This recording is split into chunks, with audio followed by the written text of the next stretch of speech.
All right, welcome back to Business AM. Still in the mood of celebrating the Children's International Day, but that means this business has to continue as usual, and there's a lot that is happening in the economy this morning. And the CEO of Miradi Capital, Abraham Madago, other than Alice and Angel, who we know as associates, let's just say hi to him. Hello, sir. Hi, brother. Karibu Sana Metropole TV. Thank It's a good day this morning. Yes, it So I is. just want us to look at two big issues that are happening in the economy right now as we digress into the other parts of our discussion this morning. Now, center stage really is health issues now.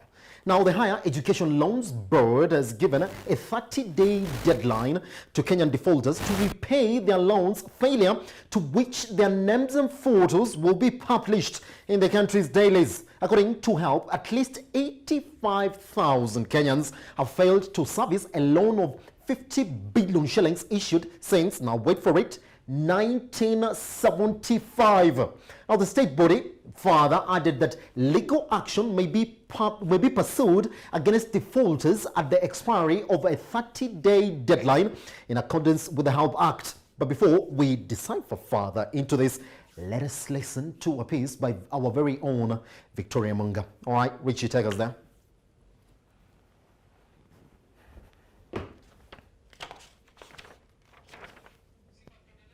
All right, Richie, as you get ready. Now, Abraham, Yeah. I mean, since 1975, that is 44 years down the line. And so we like to think that it's either they are unable to pay for these loans, because I don't think somebody will sit back and say, I am not really able to pay for that, because we don't help can find other ways to actually get this money from these people because they have their names and they could get their accounts really easily. I think first and foremost, if you're talking about a loan of 1975, Yes. first of all, even the quantum of it's a very small amount. Yes. I think personally, if I was to approach this issue, what I would do first of all is to apply the Pareto principle, Yes. the 80-20. Where is the 80% of my value? Yes. Because we are basically trying to paint the whole problem with one brush. Yes. We're saying we're going to publish all the pictures. We are going to follow all the. See, with debt collection and prudent credit management, you have to apply energy based on what you're getting back. So the effort should be different. But coming back to what you're saying, there are two categories of people: the people who got jobs and did not pay. Yes. Those people are there. Yes. But with the advent of the kind of information that government has on us now, they have ID numbers, because by the time you go to university, you had an ID. Yes. So using that information, they can track where all these people are. So if they have employers who are in government or in private sector, those ones should be taken out of the equation immediately by either amending this law to make it compulsory that money shall be deducted from your salary in full. Yes. So that category of people. Then there's a category of people who are probably passed on. We write that off, get that out of the way. Then there's a category of people who have never gotten jobs.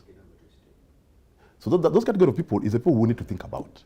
So to me, we have to have a dichotomy of this debt and really analyze it in terms of what, when you talk about that lump sum figure, Yes. what are we talking about? Yes. In terms of age. In 1975, if today you took a 1975 debt to court, it is statutory bad, because you have slept on your rights. Yes. So you cannot wake up after 50 years and want to implement your rights. Yes. So there are also legal issues about putting somebody's picture in the paper. With the kind of constitution we have, I don't think you can do that. Secondly, if you have to put all those pictures, if you do a rough computation, you're talking about roughly about 2B, just to put those pictures.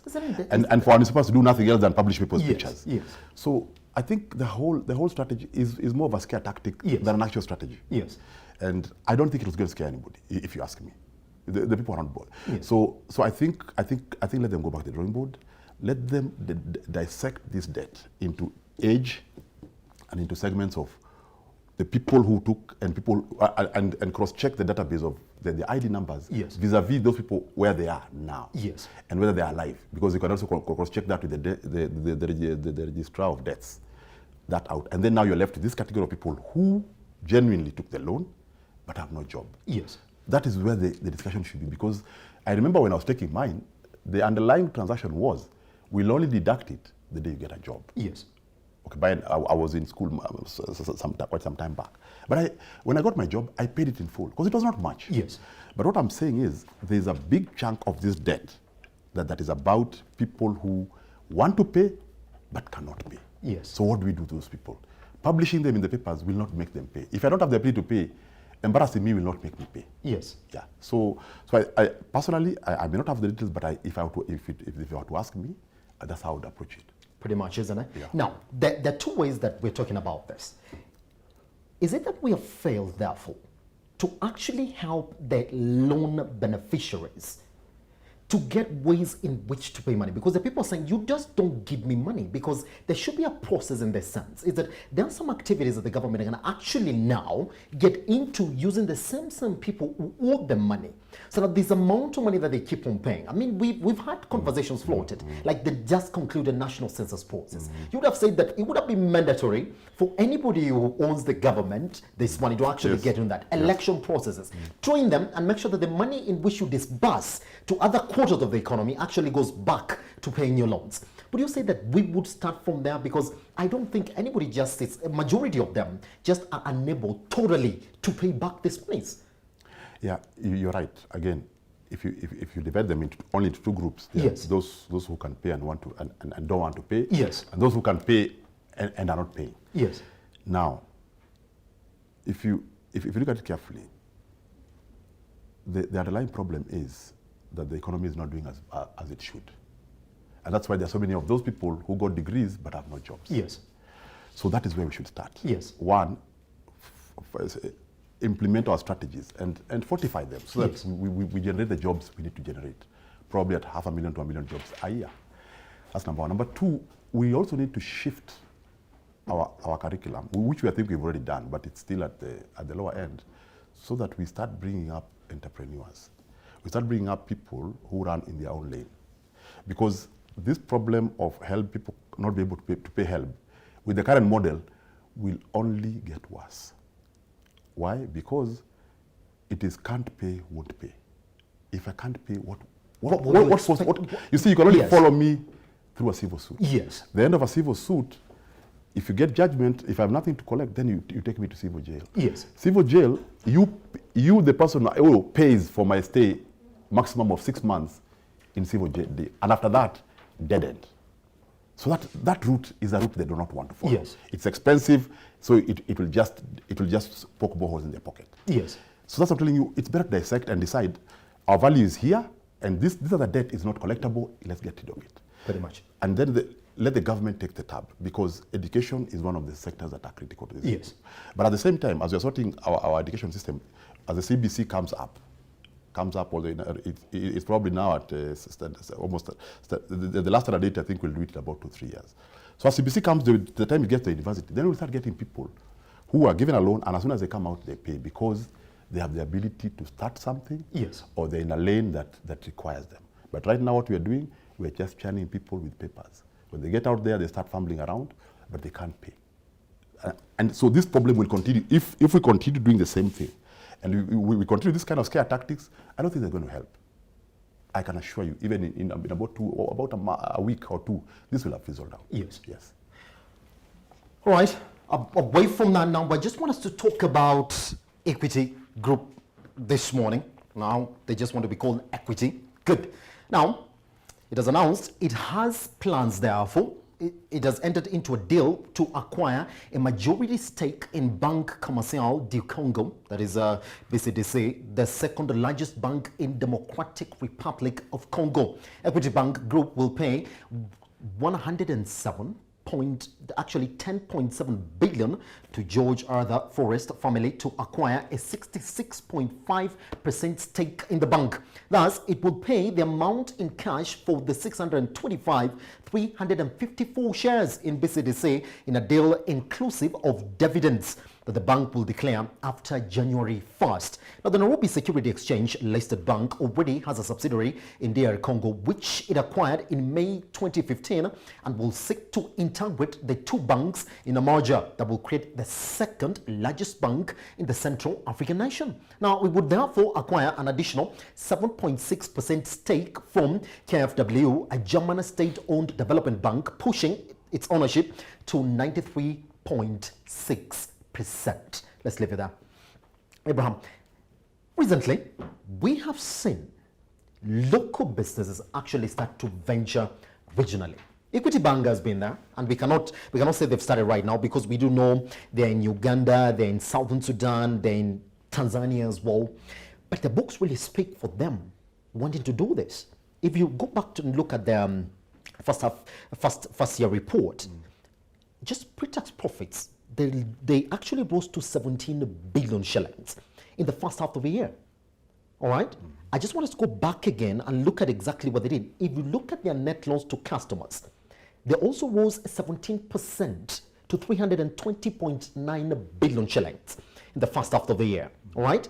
It is the biggest lender by customers in Kenya. It is. It is the biggest lender by customers. It is. But we've seen this trend of local businesses going regional. Yes. Safaricom being the latest. We've seen KCB. We've now seen Equity. Equity is actually now going to be, it's actually now cemented itself as a regional bank, as just opposed to being a local bank. Do you think that the local climate for Equity has propelled it to this level where Nana say, I think we've achieved what we wanted to do here locally, let's branch outside? Or it's just a point of, yes, as we continue chatting our way locally, let's also spread our wings somewhere else? Okay. If you look at the local commercial environment, Yes. we have about 45 banks. Yes. If you look at Nigeria, which has 200 million people, we only have 47 million people. They have less than 20 banks. So it tells you that Kenya is overbanked. Yes. That's number one. So it means we have more banks than we should. Now, that in itself portends that the space, especially for the big banks, Yes. like Equity, Coop Bank, KCB, NCBA, Barclays, and Standard, the big six, as we would call them, those alone do not have enough space here. Even not talk about the others, the tier 2, 3, and a bit 1 or 2 of tier 4. Yes. So for them, it is a natural progression to go regional. And that's why you see the big boys again are the ones who have gone regional, and depending on how big that boy or girl is. Now, specifying it to Congo, Congo is the only country in the world where you will find all the metals in the periodic table, if you remember your chemistry. Yes. All of them. Yes, including californium Yes. and all those Yes. rare metals. Yes. It is the only country where the south does not talk to the north, the west does not talk to the east, and it's as virgin as they come. Yes. It's a country that has climate that is only found there and in the Amazon because of how thick that equatorial forest is. Yes. So banks that are, Equity has seen that potential, because now everybody, because you see the whole world, the frontiers have all dried up. Africa is a new frontier. But even if you go to Africa, Africa is not, the frontiers in Africa are very few left now. Yes. And if you look carefully, the frontiers are around the East and Central Africa and a bit of West Africa. But we have the advantage of that we are English speaking. They are a mix of both of Kiswahili, English, and French, and a bit of I think Spanish. Yes.